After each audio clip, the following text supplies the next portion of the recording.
Colby, did you know Know what, Barry? that adventure rates in Roncalla? I will give somebody $100 if they can tell me where that's from. And part of the name of the movie's even in the quote. What's going on, guys? My name is Barry. And this is Colby. And this is Who Watches This.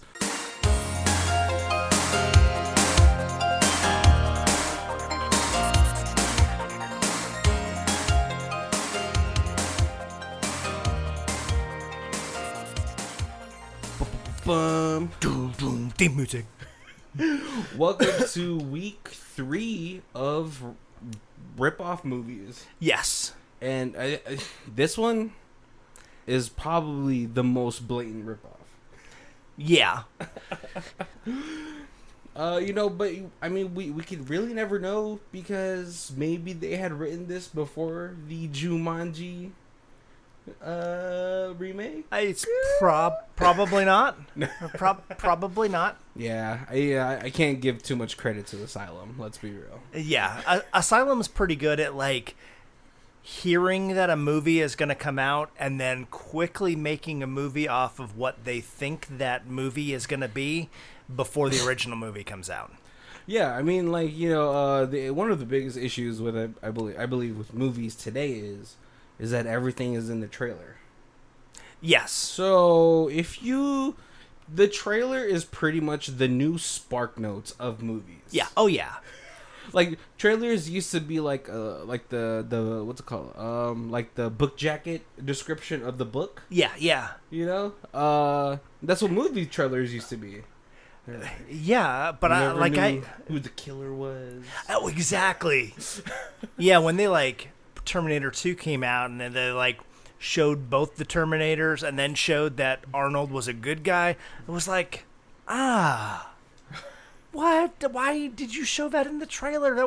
That's such a cool twist. Yeah. Oh yeah, because like the first original Terminator came out 86. Okay. Something like that. Like it was in the 80s. Yes. The first Terminator was definitely in the 80s. And Terminator 2 was what, 93? Yeah, probably something like 94, something around that range, right? So like even then it like ruined the trailer, ruined it for you? Yeah. Oh, wow. Yeah, because you're like you start to see the trailer and you're like, what? There's 2 Terminators? And then all of a sudden you're like, oh, Arnold's a good guy? Like, and at like the movie, like it plays it like you don't know, and it's like, oh, is it a good guy? Is it a bad guy? Oh, he saves John Connor. Yeah, and Sarah. Oh man. Oh, see, that's Or like comedy movies where like the 9 good jokes in the movie are all in the previous. Yeah, the 10th one isn't even in the actual movie. It got cut out, You're right. You're like waiting for that scene. You want to see the setup. Yeah. But you never get to. But if you guys don't know what movie we're talking about, because we've barely given you any hints, we are talking about 2019's The Final Level Adventures in Roncalla. Yes. I mean, you could have thought we were going to go with, Xanthulu?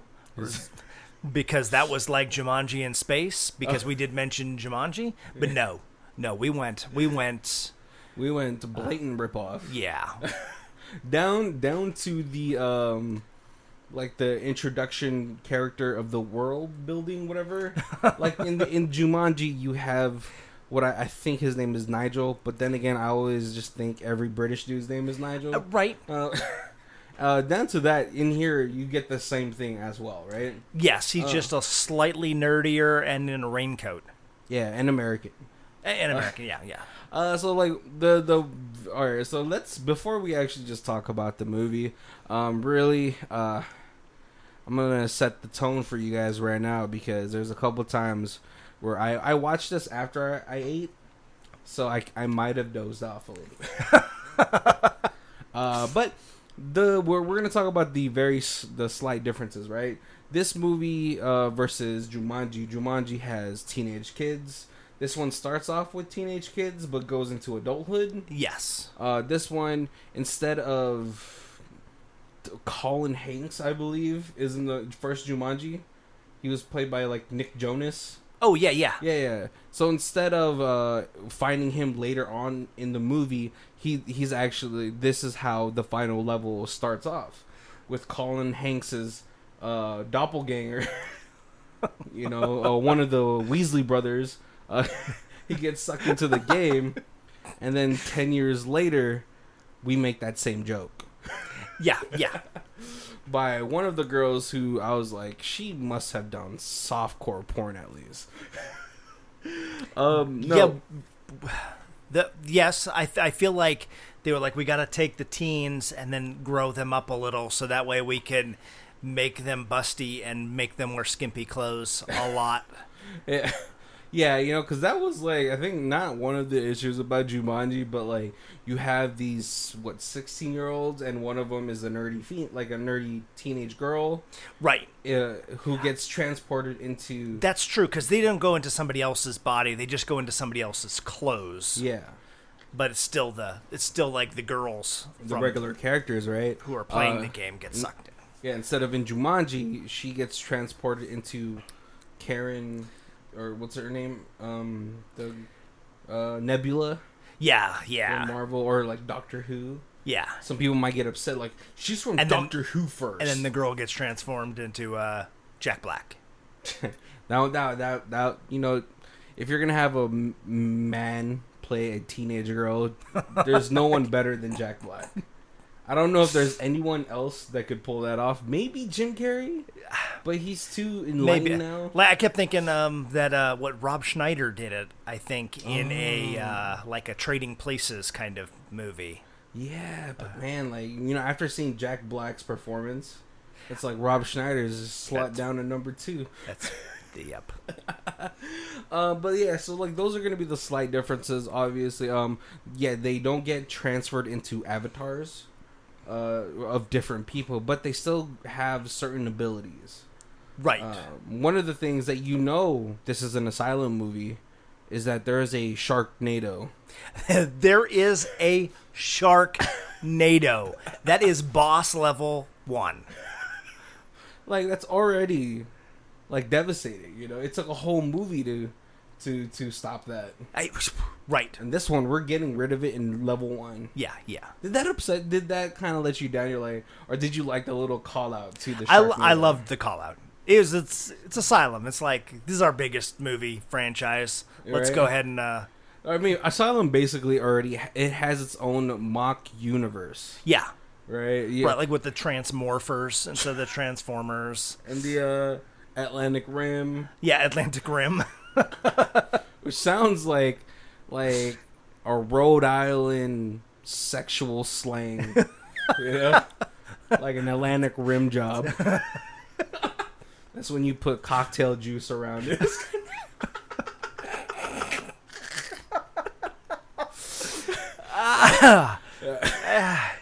But yeah, so that's kind of where, and then the similarities sort of end. Everything kind of progresses how you expect it to progress, right? Right.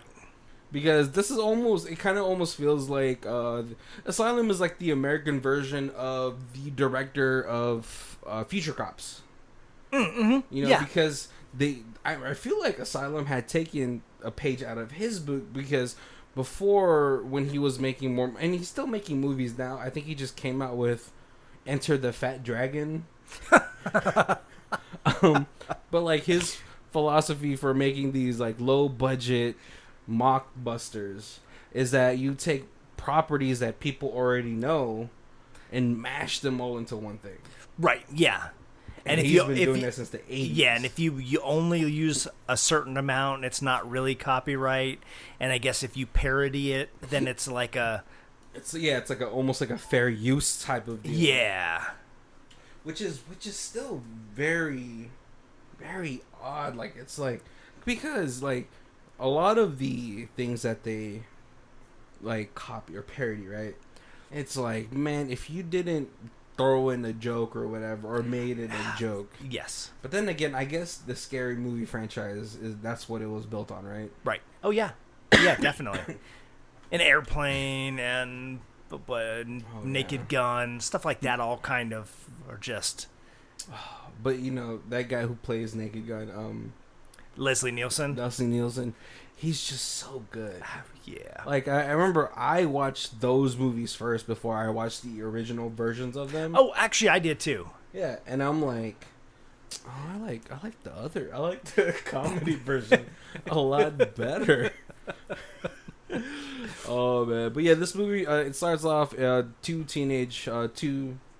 ginger kid teenagers hanging out at a arcade late night, which I believe is really not allowed anymore. Right, especially in Las Vegas because of 10 years ago it probably still wasn't allowed, but like 25 years ago, like I remember being like 13 and like hanging out at an arcade till like midnight and then just walking home. Well, the gap the gap between this is 10 years, right? And it's 2012 to 2022. Yeah, so I think it's supposed to be 2009 to 2019. Is it? No, because remember on the there's that plaque at the end of the movie where it's like a Weasley twin high scoring champion 2012. You're right. So this is a little bit in the future, right? Which I like really I don't besides Las Vegas and besides like Dave and Buster's and stuff like that, I've never you do not see local arcade shops anymore. And so like I was totally down with it, thinking more as me being a kid, because there was arcades and we went to them and we hung out at them, and like it was like we had that kind of thing where it was like, hey Colby, your mom's here to pick you up. Finish your game up. Yeah, I remember that. I remember when I used to go to San Francisco during the summer to visit my grandma. She worked at this like plaza, and they had a pizza shop, and that's like they had the arcade in the pizza shop, you know, and that's where all the business would go down, you know. Yep. You put your quarter on top of the machine, and you knew that was your quarter. Yes. Oh yeah. It is my turn. Yep. And so the kid, before he gets picked up by his mom, the adventures to Roncalla call out to him. And there's been a character named the King who has been beating all these games and putting high scores on them. Yeah. Right? And Jake's mad about it. He's like, oh, I can't ever beat the King. Yeah, right? And then the nickname like the King, kid. You. Yeah, exactly. And then his sister basically just makes fun of him and be like, well, you can't beat me. Yeah. Right? Shut up. No, and so it calls out to him, says, do you want to go on an adventure? Do you want to beat the King? Yep. And so he puts a quarter in, which is like a waste of money, right? Because you have to go outside. Yeah, because mom's already there, and sister's just like, okay, one more game, I'll go stall mom. Exactly. But he gets sucked in, so he goes missing. We go 10 years into the future. Now the sister has created her own arcade. Yep. Which, I feel like the trauma from like your brother disappearing from an arcade would make you want to stay away from arcades. You would think. Because then like it would just be a constant reminder, like. But it's I think it's that thing that's like, hey, when I was 13, I was in the ocean and a shark bit me. So now I am going to be the greatest surfer ever. So that way, sharks can never catch me. I guess it's totally different than that. But it was Shark Week, so I was just you're watching talking about that surfer, right? I think there's like that one chick who lost her leg and still can surf or something like that. Yeah. Those are pretty harrowing things, but those are happening to you. When you lose somebody, it's like different, right? Right. Yeah, and he just disappeared. So it was not. It was like, was he kidnapped? Did he run away? Yeah. So mom's making me go home. I want to play games. I'm running away. Like, did he go into a van? A lot of things happen. But no, she ends up setting up this whole arcade in memory of her brother, which I guess is the other route people go, right? Yeah. And so like her and her two friends who were avid gamers back then too are helping her out with her business. Yeah. And everything seems to going fine. They're setting it all up until one game calls out. And they're like, we don't remember this game. Yeah. But then there's a photo of but like it will get like it has like some power trouble or something, so she's messing with it, and then it kind of comes back on, and when it does, it's like they see a picture of Jake. Yeah, which in 8-bit or whatever. Yeah, we make and then we get the Weasley joke in here. Yep. You know, which I mean, I'm pretty sure that's like they get one Weasley joke. Right. Yeah. Otherwise, that trans-hating author will sue. Yes. No. Yep. And so they all figure like, oh, let's play this game. It's maybe like for some reason they hypothesize somehow that maybe my brother's in this game. Right, which is weird because that's not a hypothesis anybody who is sane would ever come up with. Yeah. Like, Colby, if you disappeared in an arcade, right? And then one day it's like, fight to the top to meet the Cheese King. It's like, oh my God, Colby's in this video game. Apparently this video game magically sucked him in. The last boss's name is Colby Jacked. Yeah. I'm stealing that. But yeah, that's not a grounded hypothesis you're making ever. Right. You know, more it would be more like, oh, let's play this game in memory of my brother. There's a character that looks like my brother in here. Yeah. Yeah. That totally plausible. Right, but you know, it's an arcade bar, which is a thing now. So right. I can't harp onto it. I think Las Vegas has one called Player One.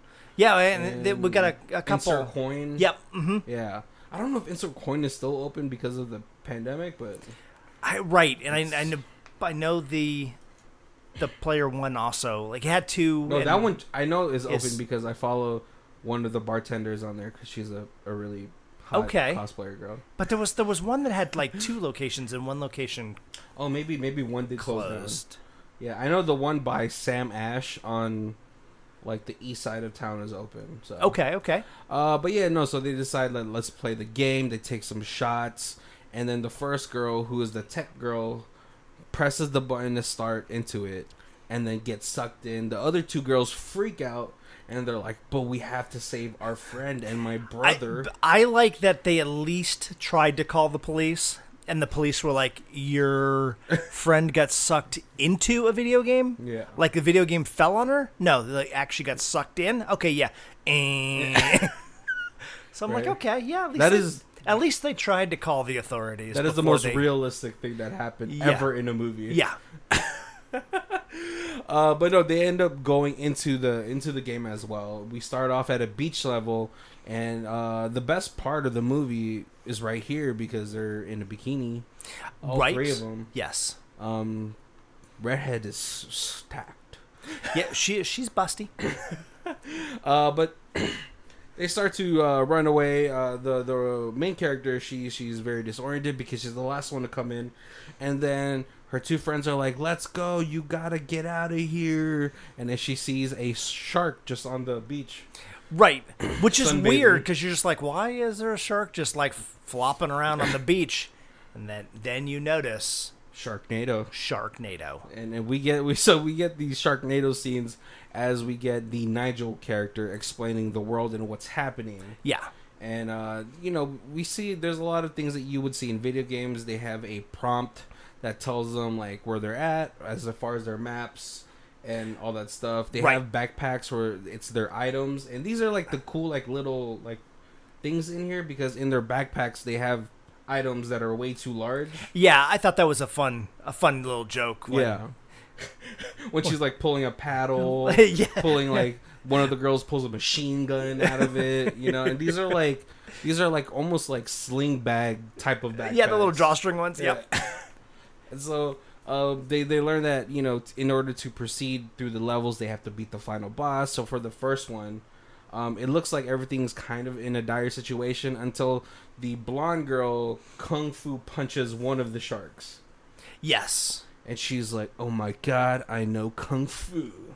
And then they go into a like a fist tornado formation where they're like all back to back and just punching all of these, but they're like, there's nothing happening. Yeah, it's not getting any smaller. Yeah, they keep just coming. And so the blonde girl reaches into her bag, grabs a plasma grenade from Halo, and does a tornado like Mario move to chuck it into the Sharknado. Right, yep. Which we've already established is one of the only ways you could stop a Sharknado. Right, it is explosion from the inside. To disrupt the airflow. Yes. But they end up beating the Sharknado and advancing to level 2. Right. And this is where we learn that one of the more the most dangerous enemies in here are actually people. Yep. Yeah.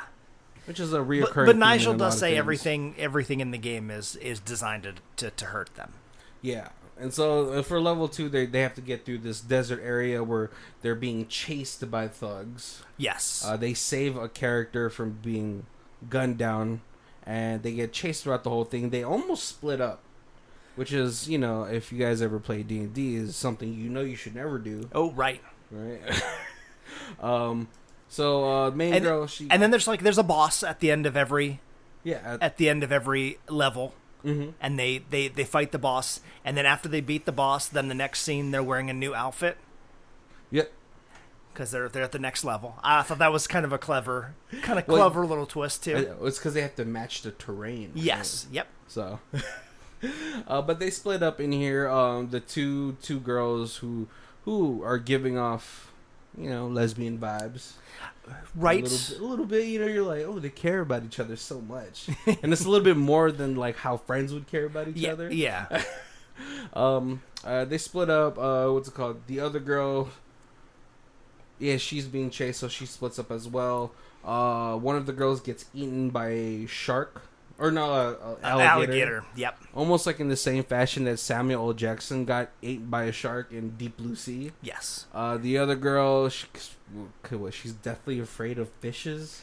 Right. That was weird, but... Yeah, fishes, I feel like those are, one of the things that you don't have to be afraid of. Right, and it was like, I'm scared of fish, but I'm not going to go in the water anyway, so it doesn't really matter. Yeah. But I'm not even going to get close to the bridge that crosses way above the fish. Exactly. It was odd, but... Oh, man. They finally meet up into a certain point, and this is where we get another Jumanji reference. It's the hunter guy. Yes. But in this one, he doesn't have the very thick handlebar mustache. No, but he does have a thick waist. So he looks like the hunter from Tarzan. Yes. There you go. Yes. Super thick dude, but that doesn't sound right. The dude is thick. Now, see, that doesn't sound right either. He's very bulky. Yeah. There you go. I feel like that's the right way. They end up, but what's it called? The girl, Ray, she ends up getting shot before, so she's down to 1 life. Yes. A very dangerous. Right. Oh, yeah, and so that when the alligator eats her, that's when you first find out that they have 3 lives. Yeah. Because then all of a sudden she's there again, and then above her head, it's 2 lives remaining. Yeah. That's probably the cooler parts in it too. Is the little video game interfaces that they put in these movies. It is actually. It's very interesting. It reminded me Scott Pilgrim-ish. Yeah. And so other things that we see, they get into the Black Desert level. And this is where we see a hooded figure who we never really get to see her face, but she almost has Sith-like powers. Yeah. Because the other blonde girl, the girlfriend of Ray, Chrissy, she sacrifices her life. To save her. And then before they could leave that stage, they have to fight 3 other hooded figures. Right. In a kung fu battle. See, I would, I am fine with low budget movies, right? Absolutely fine, as long as they excel really well at one thing. So I really wish that these 3 girls were just really adept at martial arts. Yes, if the fight scenes were a little bit better choreographed. Yeah. Then the low budgetness of this movie, there's a lot of horrible CG in here with the spider, the shark, the rhino, the dinosaur. And the dinosaur was in 2 scenes. He's practical. He's like a rubber dinosaur. Yeah. And then but when he's moving across the desert, it's easy. So bad. He's like high school CG class. Like, you know? it's a kid that just learned how to use Adobe After Effects. Yeah. He's like, guys, I can make a dinosaur. But yeah, and so that's how the main character, that's how she loses one of her life. She's eaten by a dinosaur, right? No, but they end up killing these 3 other dudes, and they finally find the brother. Yes. But you know, like throughout the movie, you see subtle hints that the brothers actually become a villain. Right. You know, which is a nice little change up. Yeah, because the first guy that they save mentions that he's the hand of the king. Yeah, I don't want to be the hand of anything. I've seen what my hand do.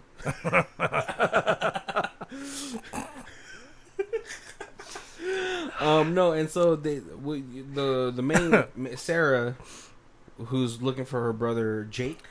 Yes. You know, she's like, no, he's gonna remember me, and then he'll be safe. But he ends up being evil, captures them, and presents them to the king. Right. Who is actually the king from the arcade. Yeah. And he is found out to be the final boss. Right. But they don't put together that he's the king from the arcade. Yeah. Until maybe like 30 more minutes. But then we get into... They put them in a jail cell. And then this is where... In the cover of this movie, it says by Ling. Yes. Right? But this is where by Ling comes in.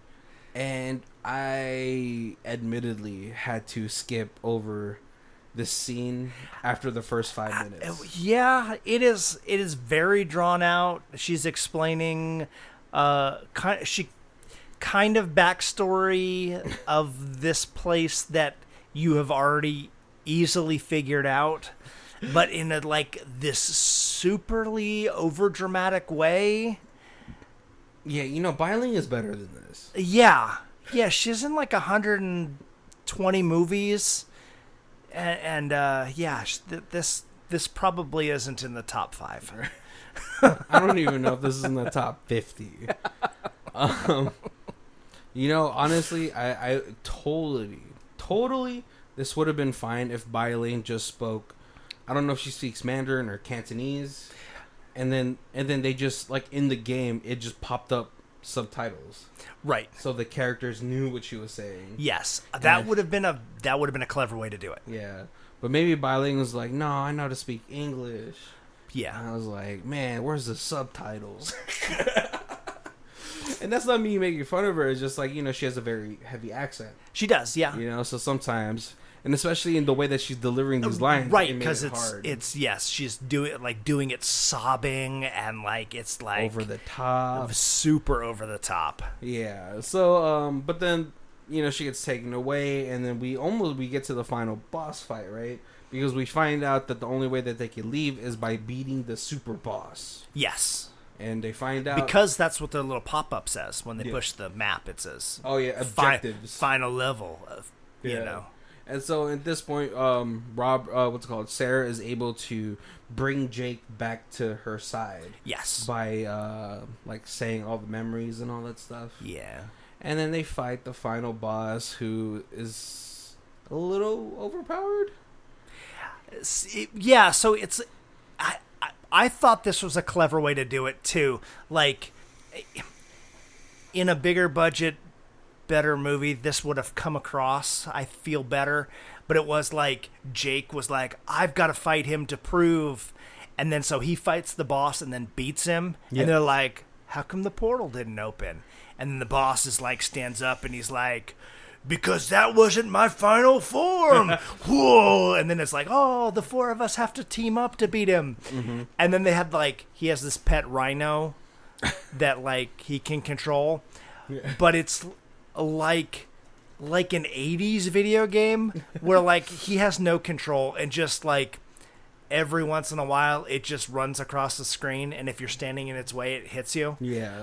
I thought that was hilarious for like being like an old video game player. Yeah. Oh yeah, no, definitely. Like, there's like we'll talk about like the little hidden gems about this, right? About this movie, but yeah. So they yes, the first time that Jake beats him, it's almost like the mini boss version of himself. Yeah. Until he gets to his final form, they do end up beating him because Ling comes at the end, right, to lend the last extra hand, right? Yes, yeah. And then she's like, I will become king, and then I will rule this world justly. And, I want him to pay for all of the things that he's done. But Jake, before he leaves, Jake convinces Ling to bring him back. Right. Because, again, he's too dangerous to leave there. Yeah, yeah. Ling is, did Ling say that she was an actual person too? Yes, yeah. Oh, okay. But she knows that someone has to stay behind. So somebody has to stay to be the super boss so the game can continue. Yeah, right. Well, I guess if you leave, wouldn't the game just be done? And the machine, you could just throw away the machine. Do you want other kids? That's an expensive thing to happen. It's much easier to let kids get abducted by a machine than to lose that money. I think that's going to ruin the business versus getting rid of this one machine. That's true, and they're only putting $1 in before they get abducted. It's not that profitable. Yeah, that game should be like $1.50. In right. today's prices. Yes, yeah. 4 standalone keyboard, not keyboards, but pads. Yeah. Oh, you know what though? It is a joysticks. Bar. It is a barcade though. Oh. So they could maybe get away with 50 cents. That's true. You know what? Because there was one that was in Henderson, and we used to do. They would do Walking Dead parties, and then we would Cheese Boy would go over and we would give prizes and ask trivia questions and stuff. Yeah. And all their games were all $0.25 a piece. Oh, see, so the money is in the bar. Yes. Right. Yep. I know. I remember when I was a kid, there used to be this place in California called Nickels or something like that. But every game in there was a nickel. Okay. It's amazing. Yeah. But that was back in the 90s. We get to the end of it. We see that everybody makes it out. Jake and Zach, who is the king, actually come out the age they came in. Right. So 10 years. 10 years younger. Yeah. Which is totally going to mess up the dynamics of everyone's family, right? Right. Yes, that will be very difficult to explain to mom. Right. It'll be like that movie or that show Manifest. Which I started watching, but then I was just like, nah, you know what? I'm done with this. Now it's just a drama. Ugh. Yeah, because Jumanji, he came back as a kid too, but he came back as a kid a minute after he went into the game. Wait, who did? Robin Williams. He went into the game and he was there for 20 years. 20 years. But then when the game finished, he came out of the game, but he came out of the game at the point he went into the game. Did he? Yeah. He didn't come back like Robin Williams? No, he came back as a kid, and then he came back and he ran out and he was like, Dad, don't go to the party. I gotta tell you, don't fire Joe because I messed up the shoe and it got stuck in the machine. And oh, no. So, yeah, he came out at the time that he came. That he went in, yeah. Yeah, oh, okay, yeah. I do remember that. In the new Jumanji, though, Colin Hanks came out the age he would have been. Because remember at the end of the movie, the first one. Oh, you're right, yes.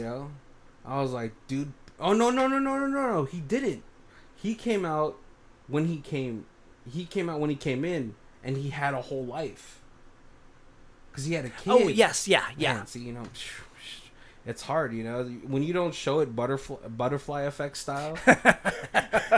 Sometimes your memory just boggles the mind, right?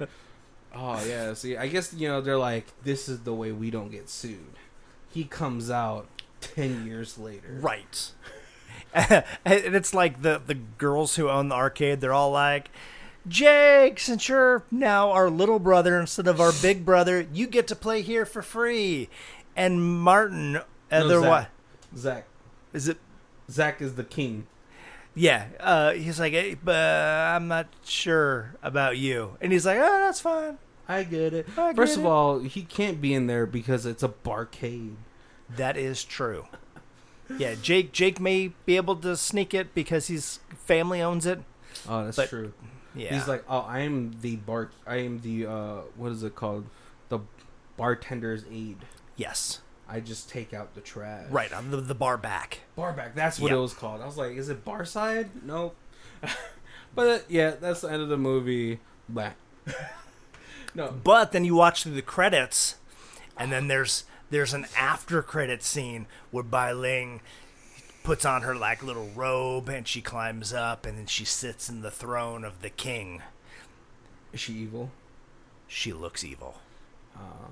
Well, you know, it's because Bai Ling has a very strong looking face. She does. I feel like she's often evil because of that face. I know. I think they cast her as evil because if I saw her in Star Wars and anything, I was like, oh, she's a Sith. Right. She's like she's in Star Wars 3. Is she? Yeah. She's got like a really small part. She's like a in the Revenge of the Sith thing kind right? of or something. Yeah. Revenge of the Sith, right? Yeah. Because in my mind, 3 is still Return of the Jedi. Oh yeah, you're right. You know, I spent a whole summer just watching that trilogy. Yes. Over and over. No, yeah, but like Bai Ling gives that what's it called, that Lady Ventress vibes. Yeah. Like I would totally buy her as that dual wielding Sith who later becomes a good person in the extended universe. If you guys didn't know that. Yeah, Kobe, let's talk about like the gems quotes of this movie.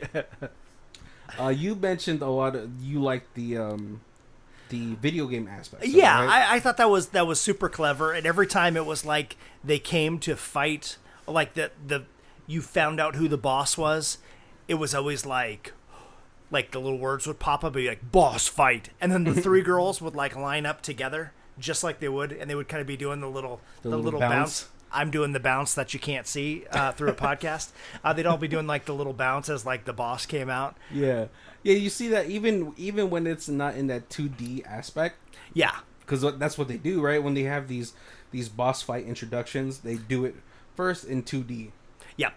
But even later, because the blonde girl who after when Ray died on the bridge, the blonde girl thought she was gonna get shot by the 2 bandits. She closes her eyes to get ready to get shot, and then Ray comes and then beats them up, and then when you see her, she's still doing the bounce. Yeah. One of the things I did like was whenever they gained experience and gained new levels, they had their own skill tree. Yeah. Yes. Which was cool, you know. But like at the beginning, they're like, oh, they're just putting in stuff wherever. And then I like at the last part, before they get into the final area, they're like, we should think about where we are going to put our skill points in. Right. And they're like, you're on your last life, so you should definitely put yours in health. Yeah. And then the other girl's like, I'll put it in strength because Sarah, even without these buffs, is the smartest one out of all of us. So you should put it in intelligence just in case we need to find a smarter way to deal with this, right? And those are like really the shining points of this movie. Everything else is very murky. What did you feel about the acting? Some of the acting was not terrible. Like the girls were buyable. As friends, maybe. Yeah, I think the redheaded girl, Sarah, she's probably the best. Yeah. She probably is the best. Well, Bai Ling comes in and does like 3 minutes of fighting, and you can tell in that 3 minutes, oh, she actually knows how to fight. Yeah. Or she's at least had martial arts training. Yeah. From 130 movies. Right. You said? Yeah. So, they didn't need to have a stunt coordinator in there for her. Yeah. The Sarah does okay. She's pretty flexible. She's more athletic, even though she's like busty and a little more round faced, and you wouldn't expect it. Like she pulls it off. The fight's off the best. Yeah. Blonde girl, like is the like worst it's like knee kicks and like slappy punches. And well, also like her acting throughout this whole thing, she's like yelling all the time. Yeah. And I was like, oh fuck, how am I gonna get through this movie if she's gonna be doing that the whole time? Right. Ray, the brunette girl, I think she did all right. She to me was like, if you've seen the show Lucifer. Yeah. So the girl who is the like the medical examiner, like the forensic examiner, I felt like she was like a very bargain version of her. Kind of had the same look, kind of tried to act the same. Yeah.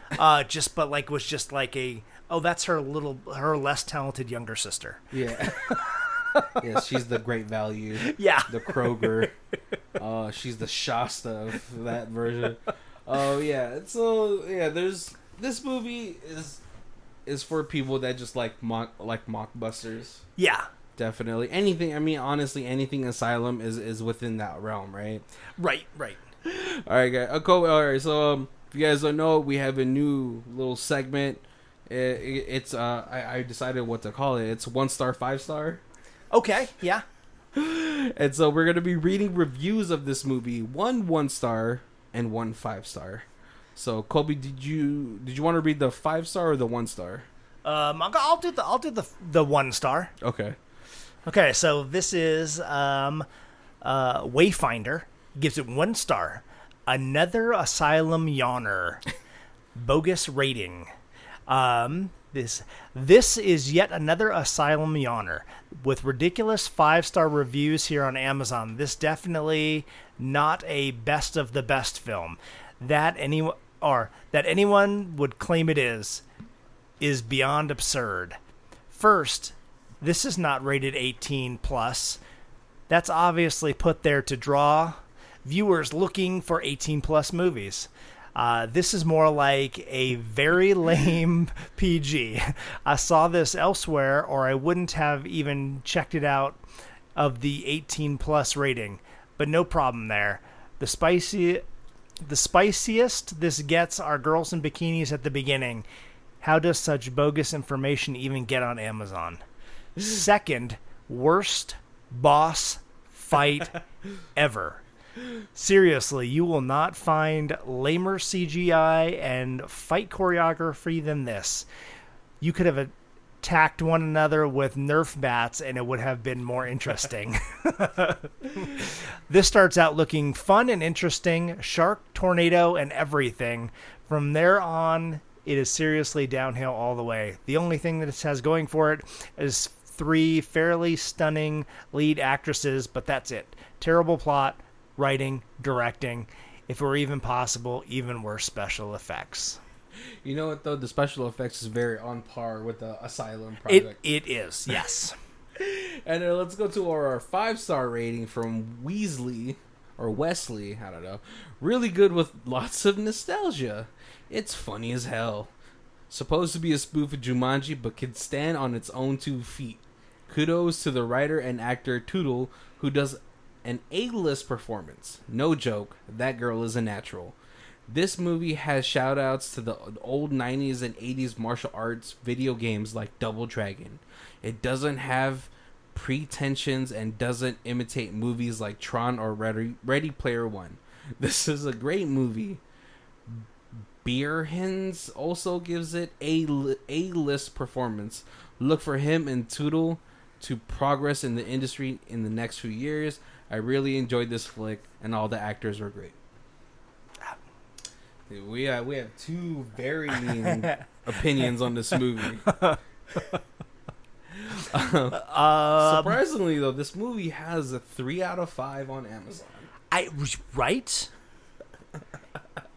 And that's out of 61 ratings. I know, but like, let's be honest. If we made a project that was we know that was bogus, we're like, all right. We tell all our friends, all right, get on Amazon, give it like a 4 out of 5. That's you gotta do 4 out of 5. That way, it's a little bit more believable. Yeah. You know? I feel like 5s are designated for masterpieces like Interstellar. Yeah, I want to be more on that sequel level of ratings. Fair. 3.5. Oh yeah, that's believable. Like that person actually watched that movie. So now Netflix has a like thumbs up, thumbs down, just so for your own personal reference, like if you know. But it used to have a star rating. Yeah, I remember and that. I would rate every single movie I saw, mostly just so later on I could be like, did I see that? Oh yes, I rated it, so I must have. But like I remember like 4 was very like most movies got 4s. Oh really? And like if I didn't really like it, it was like a 3, and it had to be like poop on a stick to get like a 2. And I don't know if I ever 1-starred anything. I think I've 1-starred a couple things. I was like, oh man, that was a schlock. But I definitely like Teresa would be like looking through and be like, you gave this movie 5 stars? I'm like, yeah, I love that movie. And she's like, no, that's 2 stars tops. Yeah, there's like if for me a 1-star is a movie that like the pace is as slow as molasses. Like if I look at the time and I'm like, oh my god, this movie still has an hour left, that is a 1-star movie. I will agree with that. I feel like the only thing that can make a movie really terrible is being boring. Yeah. Cause like I find like bad acting, bad special effects, bad story, lots of those things, like there's a charm to all of them that I can enjoy. But yeah, being boring is like the worst. Is the one terrible thing you can't overcome. There's like one movie, and I remember specifically because I watched it in the theaters, and I like Tarantino movies. He's super good, like Pulp Fiction, the Kill Bill series, right? All the Django. Those are all he did Django, right? Yeah. Okay. I don't want to be like, oh man, this guy has a movie podcast and he doesn't even know. Stupid. No, but man, The Hateful Eight. The Hateful Eight. It was just not for me. I was like, fuck, this movie's still going. It's interesting because like I didn't hate it, but it was a lot of talking. Yeah. And like you needed something to happen, and not enough happened. It was just a lot of talking. But then the other one he did, like his first one, with the gangsters, with Mr. Pink and Mr. White. Reservoir Dogs. Reservoir Dogs is like that. They skip all the action parts to immediately move to the talking scenes. And for some reason, that one works so well. Like, you don't see any of the action scenes, and you don't miss any of them. Yeah, no, Reservoir Dogs, I think it's because of, I'm not saying the actors in The Hateful Eight aren't great. Those are all great actors. Those are all A-list actors, right? Yeah. But it could just be because of the topic. Maybe because in Reservoir Dogs, you get a lot more scene changes versus the Hateful Eight. It's all in this one cabin. Maybe. Which I don't mind because there's movies that are like that I really enjoy. Like, God, who's the guy that plays Hammer in Iron Man 2? But you know the actor. Yeah. Right? His movie Moon. Okay, the one where he's in the space station. Yes. It's just him. Yeah. And I think he has like the computer voice. But I was like, man, this movie's great. Or like there's another movie with the dude from Boondock Saints, Daryl, Norman Reedus. Oh yeah, uh-huh. And the black guy, the one that's from like Guardians of the Galaxy. He's like Star-Lord. Okay, yeah. They're like in a movie together, and it's just them two, and they're in the space station, and it's very claustrophobic. And I was like, man, this movie's really great too. So it's just, I don't know, maybe it's just not for me, just because, yeah, like Tarantino has like great dialogue, but man, Hateful Eight is a lot of freaking dialogue. Like that script must have been like a Bible, like a dictionary thick, like a. like how to fix this 1969 Ford Mustang. Thick, yeah. You know exactly the books I'm talking about, right? Yep. Oh man. Unfortunately, this movie it does have hilariously bad acting. I feel like the blonde girl who played Chrissy was a little over the top with her like whining. Yes. Sometimes that does like that kind of like, oh man, this It grinds on you a little. yeah. But Kobe here, if this is the thank you guys for joining us on this episode. If this is the first time you guys are joining us, thank you. If it's not, thank you for coming back. But if it's the first time you guys are joining us, we do our reviews in 4 sections. We have Stream It, DVD it, Blu-ray it, and we have the Asylum Ultimate Box Collection. But no shark movies. That's okay. Oh, they've got some great shark movies. But yeah, no, I would definitely Asylum Baka. Like I feel like is Asylum the new Full Moon? it is. To me, that's it. That's totally what it is. But Full Moon still has the edge over Asylum because of all the practical. Oh, yes, agreed. Agreed. I do. I am a fan of the practical. Like no one will ever top like Full Moon. If it did one thing for the genre, as far as like cinema as a whole, is their ability to do the stop motion. Mm-hmm. Right, I'm pretty sure you remember. I think we talked about this, but the person who did all the stop motion is like big in Hollywood for anything that's stop motion. Yeah, right? yeah. But Colby, yeah, where are you at for this movie? So I will say that I went to go pull this up on Amazon, and it was not free. It was $1.99 to rent or $2.99 to buy. So I have already purchased this movie. So I have purchased this movie on streaming. But yeah, no, for Asylum movies, I think all of them are a lot of fun. So yeah, at some point they're going to put out a box set, and I'll pick up like it'll be like 40 movies for $40 or something. Yeah, but it'll be like 10 movies on one Blu-ray disc. There's not a lot of space required for these Asylum movies. They are an hour and 30 minutes easy. Right, yeah, because Sci-Fi Channel shows a lot, and they gotta pad some commercials in there to make it 2 hours. Yeah, exactly. Oh man, no, for me, I think I mean I love Jumanji, but I love the original with the board game and all that stuff. The only reason I like the new ones is because of Jack Black. I know like for some reason it's funny like actors like Jack Black and Will Ferrell and John C. Reilly, they're like it's a hit. It's like yes or no. Okay, yeah. You know, when I meet somebody that doesn't like those actors, it's like, oh, we can't be friends. You know, I need someone with a wide spectrum of humor. Yes. You know, from dry humor to slapstick comedy. You need to like all those. Otherwise, I don't know, man. Maybe you were deprived of love as a child. But yeah, for me, this is a stream. I feel like I like that they put all these little video game references in there. Yeah, which gave it a little bit of a stronger thing. But as far as sort of how the story progresses, I think just in my mind as I was watching it, I was like, oh, I wish they would have done it like this or that. That way, you know, yeah. Like if they had just 3 female actresses that were really good at martial arts and it had a strong fight choreography. Yes, this movie would have been easy. I would have bought it on DVD.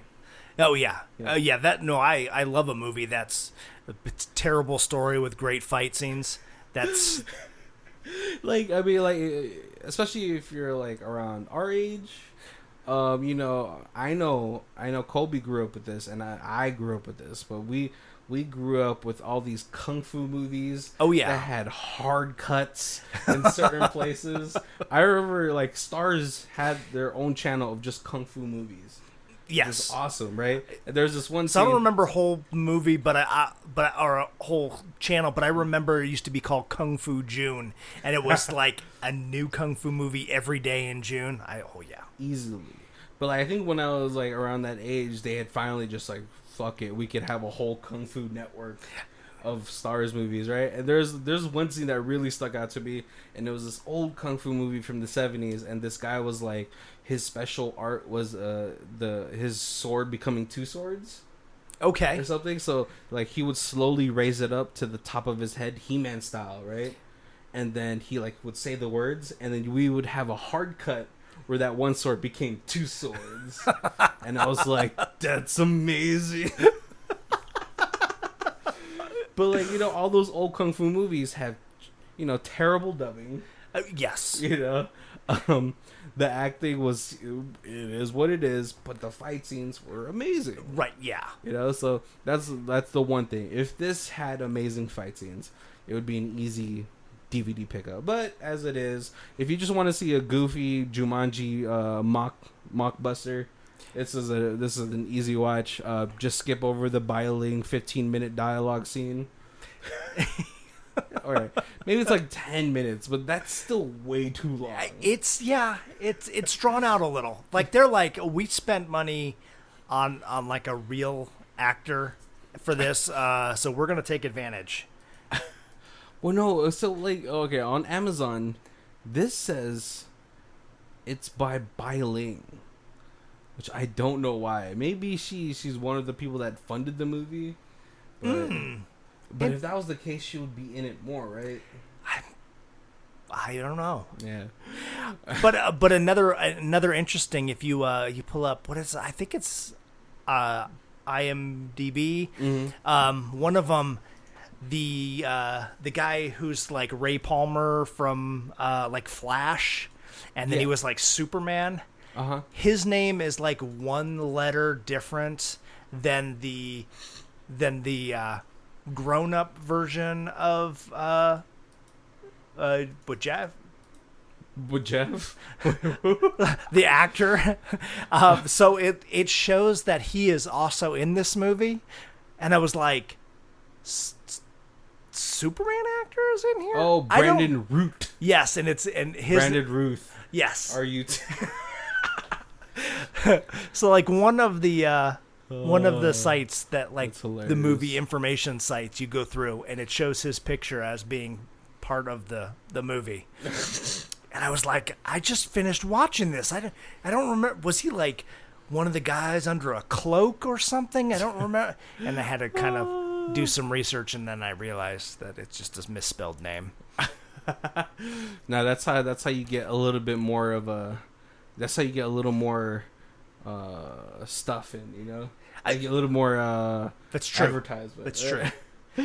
All right. There is another movie, Fear Farm, that I have not seen, but a number of the people from this are also in that. Oh, here it is. Fear. Yeah, it is. Oh, I think that one girl's in there. Feel like it's like 5 of the actors from this are in that. So you have Ray, Chrissy is in there. Yeah, I don't know the other ones, but man, that's hilarious. Hey, you gotta keep, you know, they're in-house. Those are in-house actors now. But yeah, that's probably right. Yeah. It's like, hey, 10 movie contract here. I gotta watch it now. Like the way that they spell the farm is hilarious. All right, guys. Well, thank you guys for joining us today. We always appreciate you guys listening. Like, comment, and all that stuff. If you go and check out down below in our show notes, we have all of our affiliate links. Those help us out because we don't have enough of you guys listening yet to have a Patreon. Soon though, soon. I feel like we've been saying that for like a year now. Right, but we don't necessarily always put these up in order. So hey, I know. But we also have a Facebook page. Make sure you check that out. We always kind of every time we have a new episode, we post it up there, and it's probably the easiest way to get a hold of us and give us your comments and your suggestions. Yep. All right, guys. My name is Barry. This is Colby. And this is Watch This. If you guys want to check out who does our theme music, it is Lee Rosevere. It's called Arcade Montage, and it's on her Music for Podcast 3 album, and her Bandcamp is down below. Thank you.